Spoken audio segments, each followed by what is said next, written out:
welcome everyone. Thank you for joining us for another interview with Ryan Bolquill, the author of RDB Reviews. Ryan reviews films, TV games, streaming services, a whole raft of things. And today, Ryan would like to talk about Control C, which is on Netflix right now. A throwback review of Disney's classic animated movie, Aladdin from 1992. Good man. Good on you. Yeah, Great movie. it is wonderful. Yeah. One of my favourites of all time. Well, actually, I meant to say from the beginning, we already done Aladdin, which I think is one of the greatest animated movies of all time. Ryan has done a post about Netflix original series Control Z, Season 1, which is this review. When you talk about the credentials of the film, you're taking this information from Wikipedia or IMDb, aren't you? Yeah. Yeah, Or and then... many different outlets. Yeah. Okay, lovely. So Ryan uses many different outlets to get the information about the film in his review page. So you copy that information, but then the opinion on the piece, that's all to do with you, isn't it? Yeah. I'm going to read what Ryan has posted, which is a mix of information he's sourced from other websites and then his opinion. So about Control Z, Ryan says it's a teen drama created by Adriana Pelusi, Carlos Quintanilla, Miguel Garcia Moreno, starring Ana Valeria Becerril, Michael Ronda, Andres Beda, Macarena Garcia Romero, and Yankel Stefan. The plot. When a hacker begins releasing students' secrets to the entire high school, the socially isolated but observant Sophia works to uncover the hacker's identity. And then Ryan says, I was looking forward to this show because I want to know what it was all about. And the first season was good. My first reaction to this show is that the students are not all that perfect. These students can get vicious at times, and some students are quite insecure, which is different from other teen dramas. Good point. Isolated girl Sophia, the main character of this show, is investigating the mystery behind who is hacking, exposing everyone's secrets. Sophia was the main character and the high point of the show. I enjoyed this show with this mix of mystery, drama, and tension, and it was a slow burn, build-up approach, but worked well with this show. In the negative, the show does show similarity to 13 Reasons Why in terms of plot and setup. I wish they would tell us, the viewer, why the students would choose to come to this school, i.e., give us some more background stories. So it sounds positive, Ryan. A little bit confused about the motivation for them. And I suppose what I want to answer that point is they're going to school because they have to. What do you mean by why they would go to that school? Well, this is from a comment from another critic when he said about he wanted to know why convince these group of students to move, why they convinced them to come to this school instead of their school they already left. Okay, so that's detailed. If you've seen the program, you'll understand more. Perhaps the plot, Ryan, is about a student trying to do right by her fellow students and find this mystery hacker. It is heavily to do with social media, the program. Yes. Phone messages and like interaction, yes. So a lot of the program is done through screens, through smartphone, social media. Okay, that's interesting. Yeah, or naughty teenagers get themselves a lot of sticky situations. Like you said, with social media, I think. Also, putting messages to them. They're like that. Yeah, there's a lot of that, sadly. So it sounds like it's kind of a cautionary tale about what a lot of teenagers will empathize with, which is they put a lot of personal information out there, and then someone is abusing that trust and writing things about people. Yeah. You mentioned that it's mystery behind who is hacking and exposing everyone's secrets. So can you, without spoiling the plot, what kind of secrets are being exposed? Is it like relationship secrets or? Pretty much like relationship secrets. Relationships. What else, Ryan, is being exposed? If you can tell us without spoiling the plot. Right.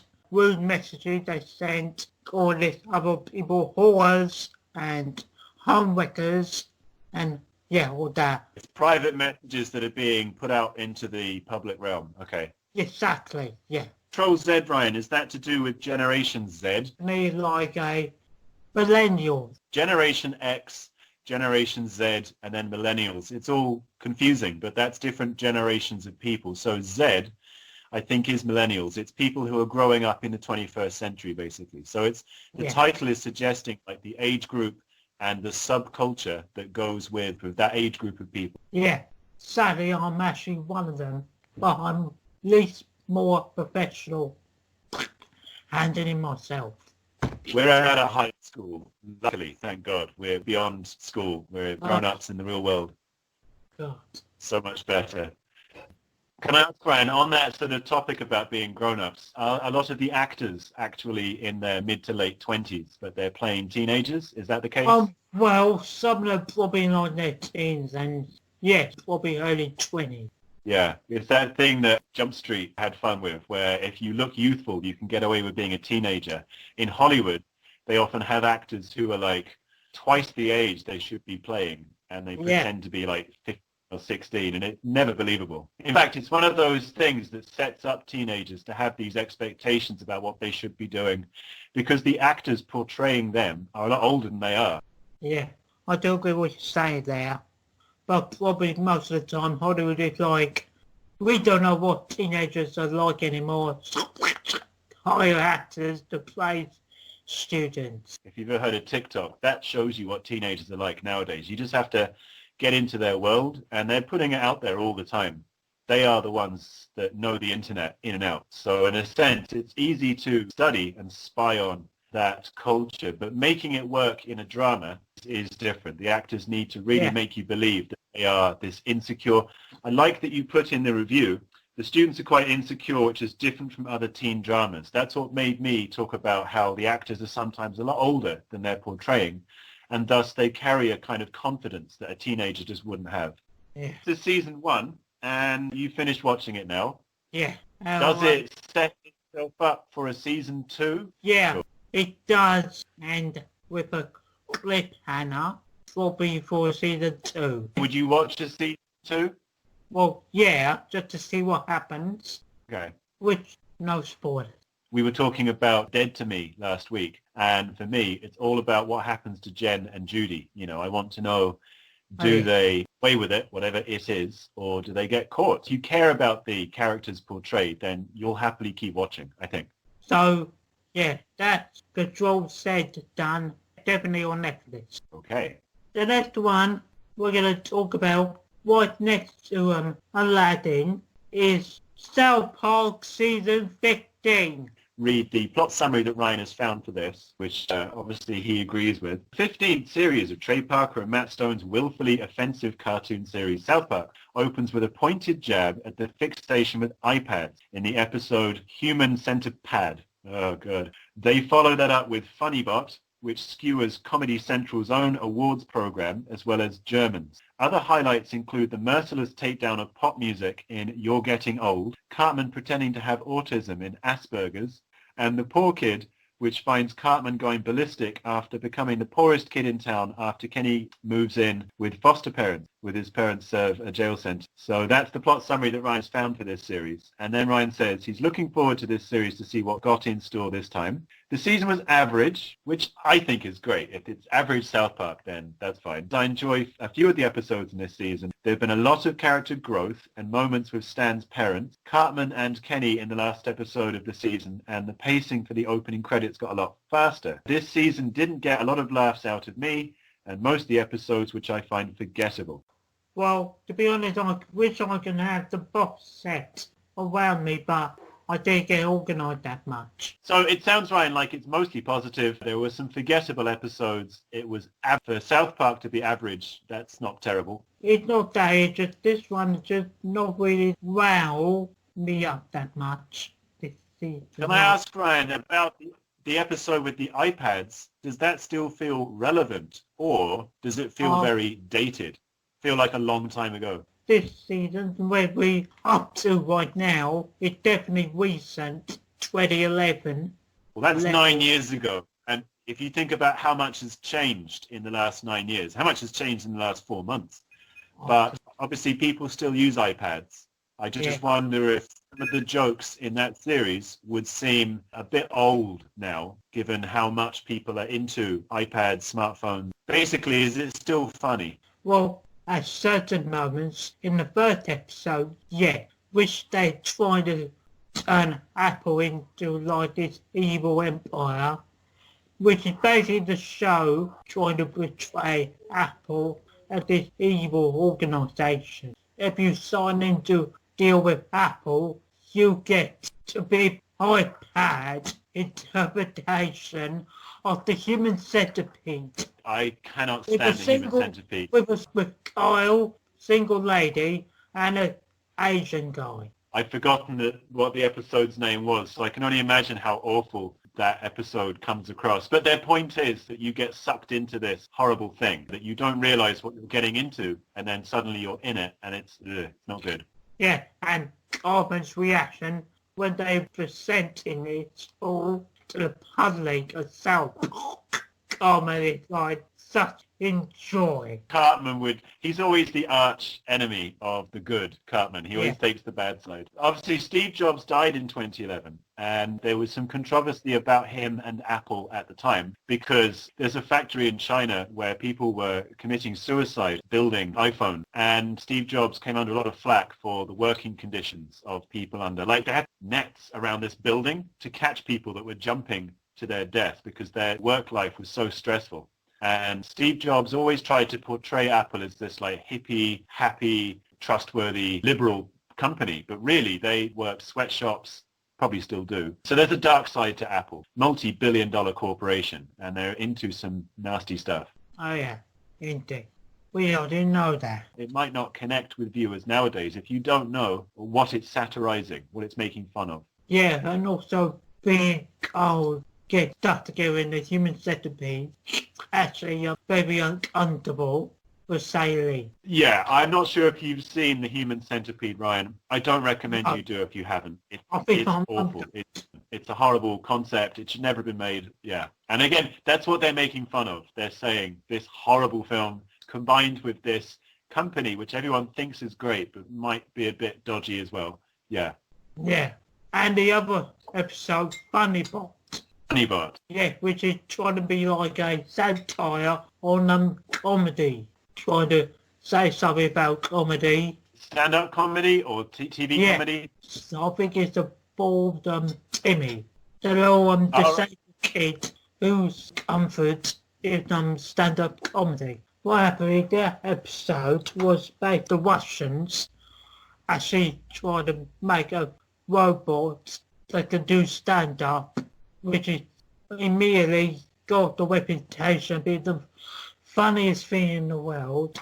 That cost a lot of comedians their jobs. Might be about how robots and artificial intelligence are slowly replacing everyone's job. You wouldn't have thought of comedians as being replaced by machines, but maybe, because I'm just guessing, maybe the makers are suggesting even comedy, which is their bread and butter, could be done by algorithms and machines. We're seeing a lot of that now, where jobs are being replaced by AI. So yeah, not all like episode that season that wowed me that much. Except the last one about taking Kenny and his little foster children away, taken to a foster home. That was funny, was it? Well, at some point, trying to definitely seeing Kenny trying to dress up as Mysterio, which is trying to basically be Batman. So, Okay. and again, but I did enjoy the moments when he tried to have compassion to his little sister. So yeah, that's pretty much season 15. 15, thank you. Season 15, which I thought was just average season. Nothing bad, but not good either. And pretty much enjoyed this season more better than me. I said in a previous interview that you've set the bar very high for the makers of South Park to impress you, to wow you. And all the while, they're doing what they think is the best comedy for that time. Now, hopefully it connects, maybe it doesn't always, and see what big news Trey Parker and Matt Stone talk about, because we've had the recession, more financial meltdown, the Occupy movement, Donald Trump, Mr. Douche. The last South Park episode I ever saw was Mr. Garrison playing Mr. Douche, who is a play on Donald Trump.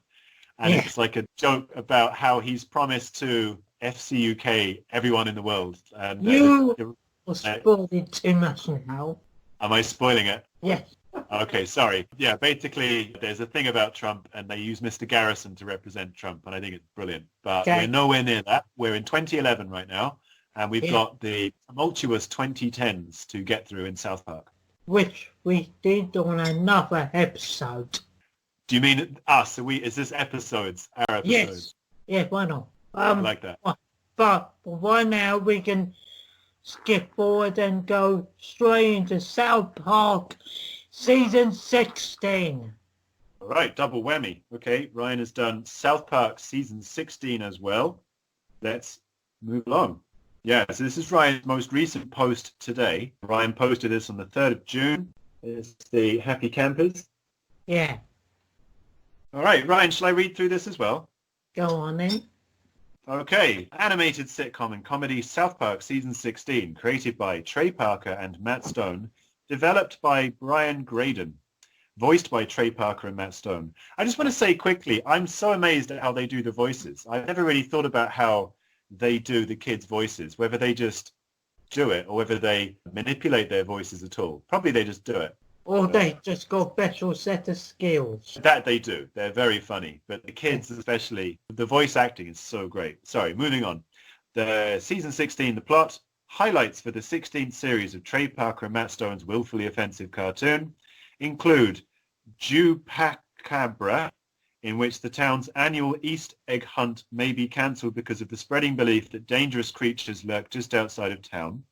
I Should Never Have Gone Ziplining, which includes the first ever appearance of live-action versions of Kyle, Stan, Kenny, and Eric, the skewering of Honey Boo Boo in Raising the Bar, and A Nightmare on FaceTime, a Halloween-themed episode where Stan's father attempts to revive an abandoned Blockbuster video rental storefront. Good old Randy. I love Randy. Ryan says, I was interested how they were going to improve from last season. This season was really good. The season was streamlined better than the last.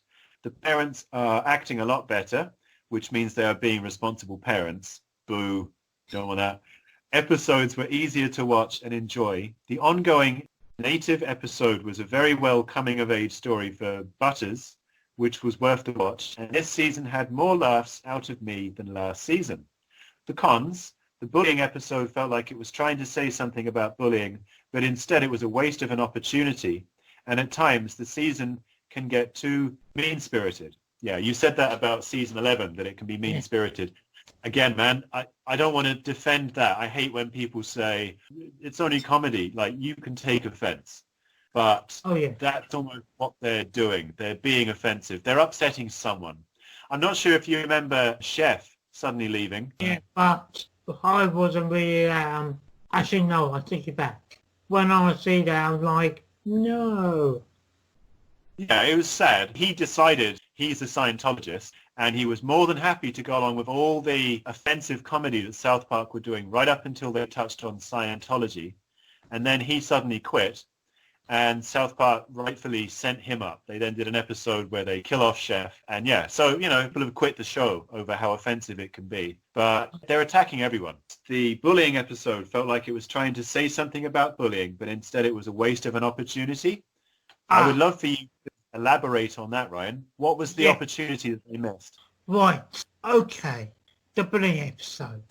Well, I've just felt like watching it, which I figured trying to digest into the conversation about bullying, but I feel like it was a waste of an opportunity. They could just do something like historic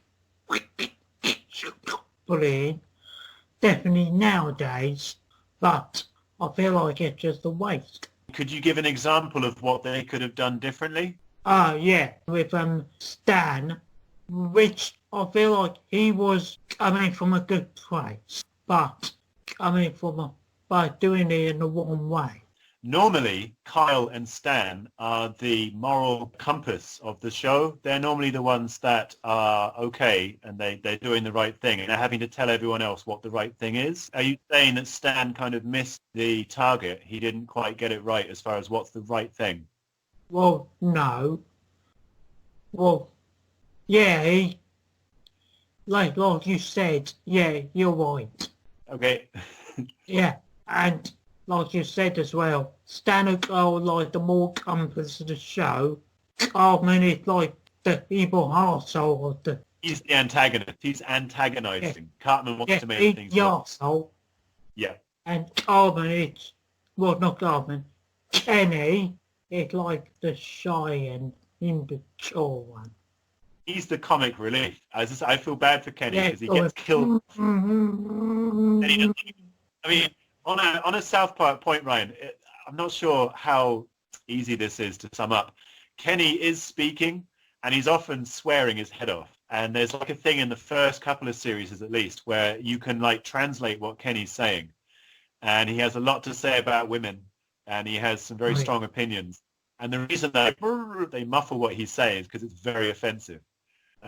So I can't think where you could find that out. There's probably a website that translates Kenny, but if you're interested to know what Kenny's actually saying, you can find out. Yeah, and also tying into the mean-spirited thing, Hmm. I think it's also the way they use Butters in that episode.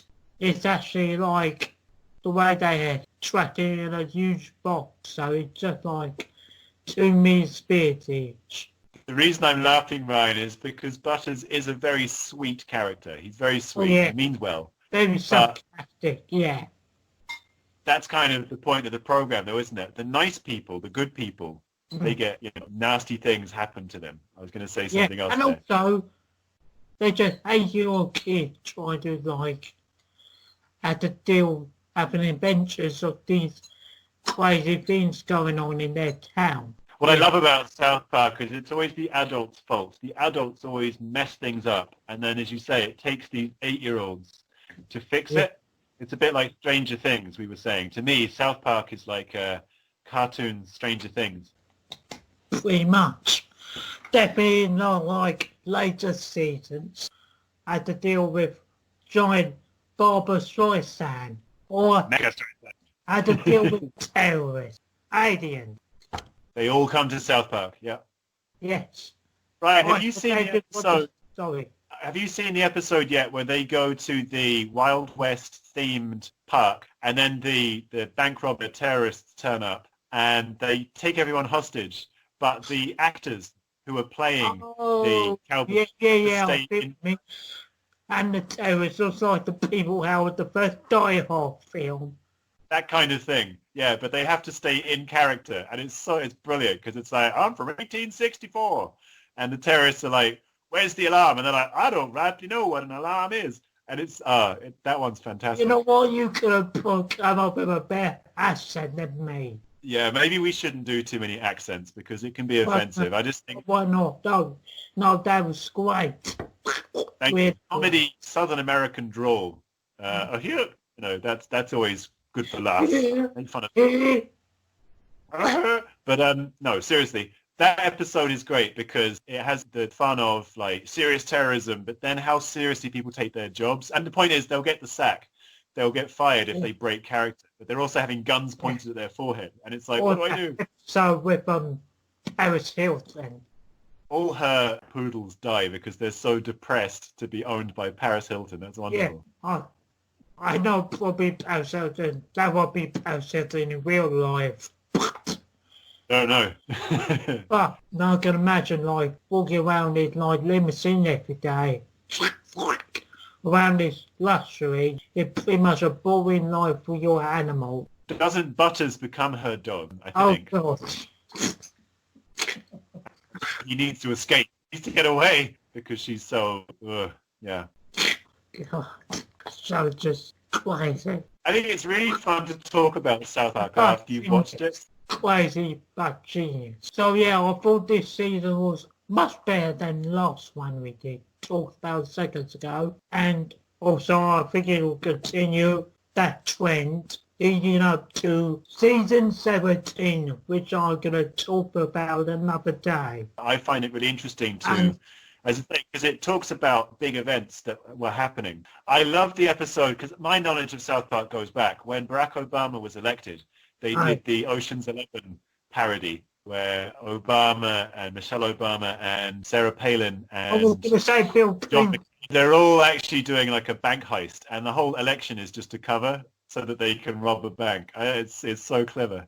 And that Sarah Palin's actually really intelligent. She just pretends to be very goofy. Oh, yeah. That was brilliant. The same thing they did in this finale, which they were trying to talk about, like, entitled Obama wins, get voting unbounded, with Obama going in his room. Right. Which are like, how did he get those in his room? Has he been Washington D.C. this whole time, deal with the government? Cartman played a character in South Park in earlier series where he plays a brutal policeman, the nightstick, and he hits people unprovoked. And he says, "Respect my authority." It's my authority. Respect my You authority. bastards. You guys! It's funny. It's very funny. But obviously what's been happening in America and around the world, protests about racial injustice and police brutality. I wonder if South Park will revisit that character, whether they will do anything about the George Floyd murder by police, or whether they will just dodge ever making Cartman a brutal policeman again. Because the point of that character is that that is what life is like in America for a lot of people. The police will just beat you up. All I remember from this season was episode involving Honey Boo Boo, What's that about? which is basically like commented about obesity, or other people had to like be in not wheelchair but motor scooters who like get to places. Honey Boo Boo, which I hated. South Park season 16, which is the year 2012, I think. If Obama is coming up in it, it's because it was his re-election year. He was up against Mitt Romney. Obama easily won that election, but it began the Tea Party, all of these right-wing organizations that are still influencing America today. It was That episode where they talk about the first episode this season, toilet law, invading privacy.